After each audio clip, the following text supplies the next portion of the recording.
So, as you may or may not have heard, Trump's big, beautiful bill has passed the House and he will sign it into law eventually.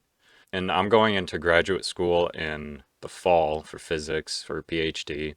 And I was curious to see what the final version of the bill means for me and others going into graduate school. So let's look at it. Let's look at the big fun bill. It's termination of graduate professional plus loans.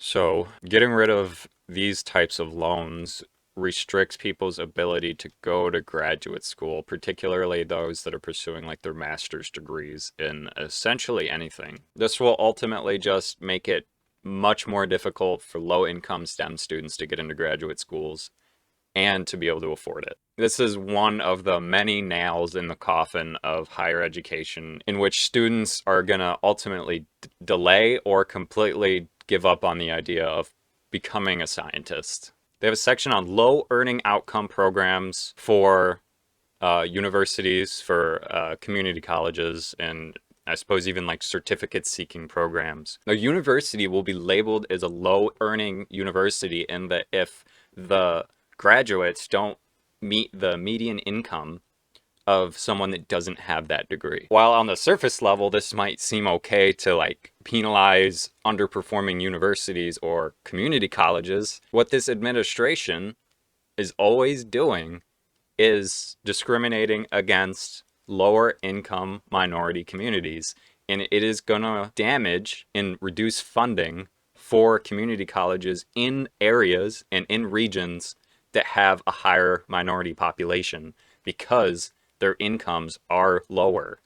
So that's just what this is going to do. And that's going to make it so people aren't able to go into higher education. They won't even be able to get associate's degrees. And it may not come as any surprise to anybody, but I looked through this. I controlled F as hard as I could. And there is a massive funding gap for new graduate students. They cut the Parent Plus loans, and there's no additional research infrastructure talked about at all in this bill.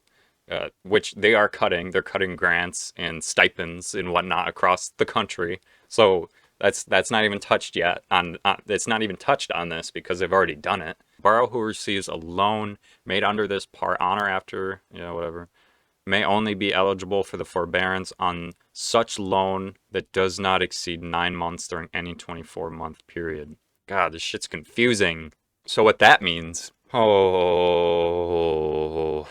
So before this bill, if you couldn't afford your student loan payments after undergrad, you could hit a pause button essentially by entering into forbearance. And you could take up to 12 months off, I believe it was. And if things were still rough later, you could apply again for forbearance with no hard cap limit.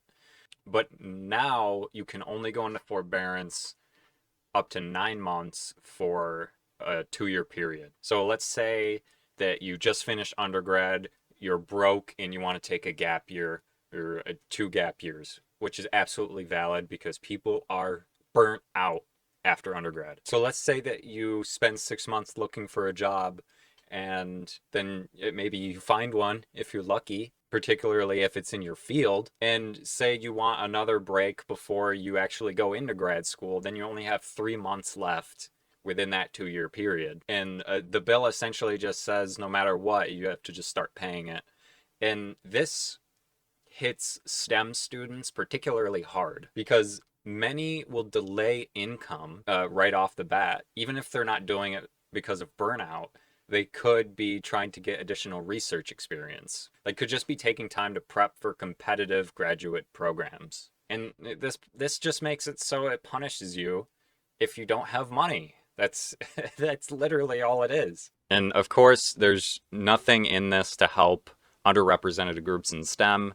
They've been cutting programs like that for the last 6 months, so that's not surprising. It is horrible, but it's not surprising. It is so hard to find anything in this. Oh my God. So in this section, we're looking at loan limits for graduate students, like those getting a PhD, and professional students, those that are like working in the medical field, like MDs or people like veterinarian medicine, I believe it is. This section is placing hard caps on how much in loans that you can take out from federal from the federal government, particularly federal direct unsubsidized and subsidized loans. So a graduate student in any one year can only take out $20,500 from the federal government.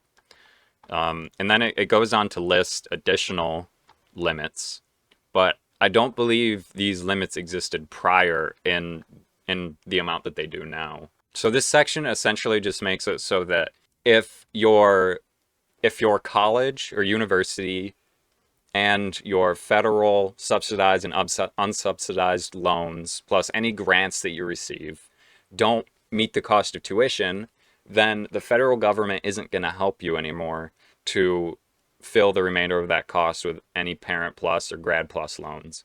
What you're going to have to do is take out predatory private loans with high interest rates. And this is just going to be an additional thing that is going to prevent people from going to higher education because they don't want to take out additional loans, additional private loans. So in the end, this just, I mean, it's kind of what it's kind of what I expected already, but just to see it like codified in the law is extremely depressing. These are just additional cuts that are going to prevent people going into higher education, and at the end of the day, that's what they want. They're already cutting significant amount of funding to for high school programs to get students into STEM, and it's just going to make it harder. All of this is just going to make it harder for anyone that wants a professional degree or to get into graduate school. It is going to be significantly harder for lower income minority groups to pursue higher education in all facets. Even if you just want an associate's degree, it's going to be harder.